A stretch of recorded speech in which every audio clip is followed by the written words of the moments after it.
Salut à tous, c'est bienvenue sur YouTube, c'est Sablir et bienvenue dans Sablir News, la nouvelle émission dans laquelle je vous parle d'un sujet d'actualité qui m'inspire tout particulièrement. Aujourd'hui, on parle de la Peugeot 508 Hybrid Sport Engineering. Corrigez-moi si vous savez parler anglais avec le bon accent, parce que oui, vous pouvez donner un accent dans les commentaires. D'ailleurs, je me demande pourquoi ils n'ont pas donné un nom français à cette voiture.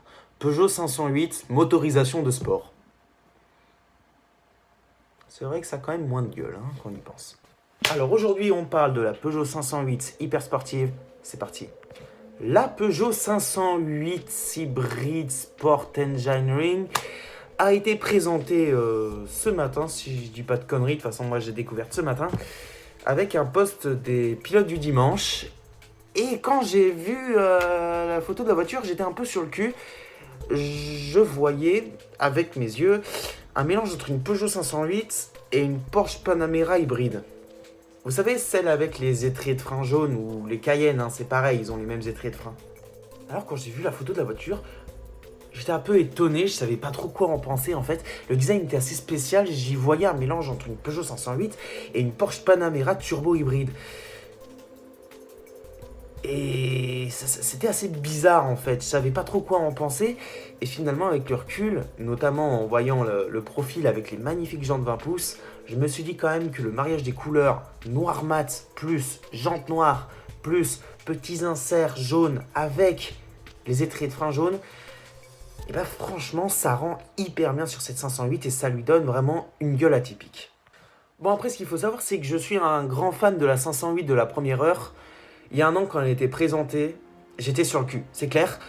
Ça ressemblait à rien du tout que je connaissais. C'était une voiture qui... C'était une espèce de coupé 4 portes, un peu comme une CLS, mais plus petit, avec un intérieur original. Et dès que je l'ai vue, je me suis dit, elle est magnifique cette voiture. En fait, c'est tout ce que j'aime sur une berline. Et comme je suis un grand fan des berlines, je suis complètement tombé amoureux de cette voiture et notamment de la version GT. Je crois que maintenant je vais encore préférer la version hybride Sport Engineering. Parce que oui, cette 508 a véritablement apporté un vent de fraîcheur dans le design de PSA aux côtés des SUV 3008 et 5008, et ça me fait mal de le dire, ces voitures sont quand même très réussies stylistiquement malgré le fait que ce soit des SUV, et vous savez à quel point j'adore les SUV. Mais il faut quand même savoir que j'adorais l'intérieur du 3008 et du 5008. Je trouvais cet intérieur super réussi, mais je me disais c'est con quoi. Pourquoi ils ont mis ça dans un SUV? Je sais pas, un SUV quoi, ça a rien de classe, ça a rien de sportif. Et ils ont mis un intérieur assez similaire, mais avec encore plus de classe dans le 508. Et là j'ai vraiment repris foi en Peugeot, et je suis à fond dans la marque depuis un an. La version Shooting Brake de la 508 m'a tout autant ébloui que la version berline, même si je préfère la version berline, quel que soit le modèle de voiture d'ailleurs.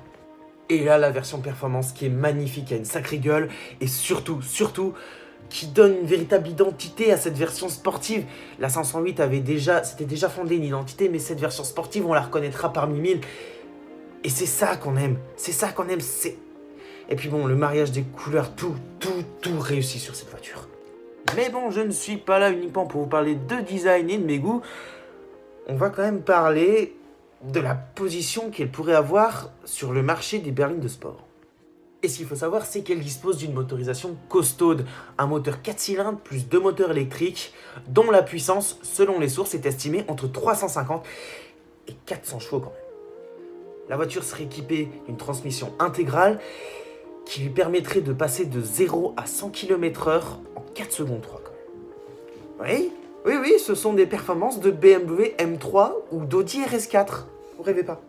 Et ça me fait plaisir. Enfin, une française avec des motorisations costaudes. Je voyais tout le monde dans les commentaires des essais de la 508 disant mais la version la plus puissante, elle fait 225 chevaux. Les 4 cylindres. Oui, on a encore un moteur 4 cylindres. C'est peut-être pas assez noble pour vous, mais on a des moteurs électriques. Et on a l'une des berlines qui pourrait être les plus performantes du marché. De ce segment, est-ce que vous vous rendez compte de ça en France quoi? Pour moi c'était inespéré et Peugeot l'a fait. Peugeot monte en gamme. Peugeot s'impose et ça c'est beau. Et oui, Peugeot veut monter en gamme et veut changer son identité. Et son identité est vraiment affirmée à travers cette Peugeot 508 qui a certes des défauts, mais également d'énormes qualités. Et on sait tous qu'une voiture, même une marque, ça s'apprécie avec ses défauts et ses qualités. C'est ça qui crée la passion et l'identité d'une voiture ou d'une marque.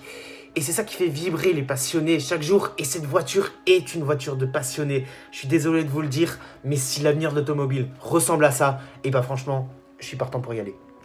Le concept car e-Legend, la Peugeot 508 et maintenant la Peugeot 508 hybride, ce sont des voitures qui me font prendre en foi en cette marque et je pense que dans 10 ans, elle sera complètement au niveau des marques premium, Audi, BMW et largement au-dessus de Volkswagen. Ouais, j'ai pas peur de le dire, ouais.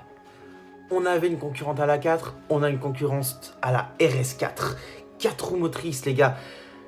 Bon, certes, peut-être que Peugeot n'est pas encore tout à fait au niveau des Allemandes. Peut-être qu'elles n'ont pas elles sont pas carrées comme les Allemandes, elles ne sont peut-être pas aussi bien finies.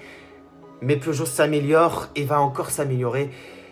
Et pour moi, dans 10 ans, on sera au-dessus même. C'est pour ça que je demande qu'à voir la nouvelle Peugeot 208 pour voir si elle va suivre justement cette tendance initiée par la 508. Ce serait vraiment génial de voir ça quand même. Mais à quel prix elle sera vendue? C'est une bonne question, hein. Avec de telles performances, on peut s'attendre à ce qu'elle soit relativement chère. Mais à mon avis, elle ne va pas dépasser le prix de base de 60-65 000 euros. Pour la simple et bonne raison que la philosophie de Peugeot à l'heure actuelle, c'est de faire presque aussi bien que des Allemands, mais toujours en moins cher. Avoir un bon rapport qualité-prix. Et selon moi, si cette voiture est déjà vendue aux alentours des 60-65 000 euros hors option, c'est-à-dire 75 000 euros, 80 000 grand maximum pour une full option, cette voiture pourrait avoir un succès phénoménal et pourrait se situer au niveau tarifaire, au niveau d'une Audi S4, pour des performances d'une RS4 par exemple, et pourrait faire passer des gens qui voulaient à la base acheter une Audi S4 sur cette 508 qui s'avérera plus performante et quasiment aussi bien finie. Si Peugeot arrive à fixer des tarifs bien en deçà de ses concurrentes allemandes, il se peut que cette voiture soit une concurrente vraiment sérieuse et que les marques allemandes BMW et Audi aient du souci à se faire. Même si, pour le moment, on n'est pas encore là, quoi.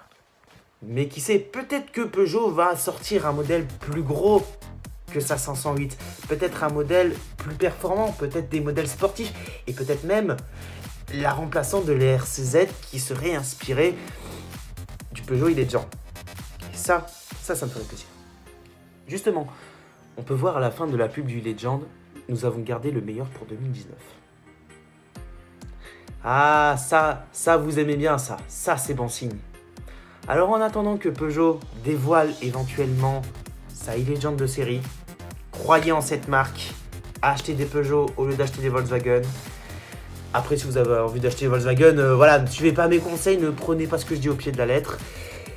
Et j'espère que cette vidéo vous a plu. Si c'est le cas, n'hésitez pas à vous abonner. Si c'est déjà fait, vous pouvez laisser un pouce bleu, même si vous n'êtes pas abonné d'ailleurs. N'hésitez pas aussi à partager la vidéo. Et si vous n'avez pas aimé, à mettre un pouce rouge. Sur ce, je vous dis salut, à la prochaine.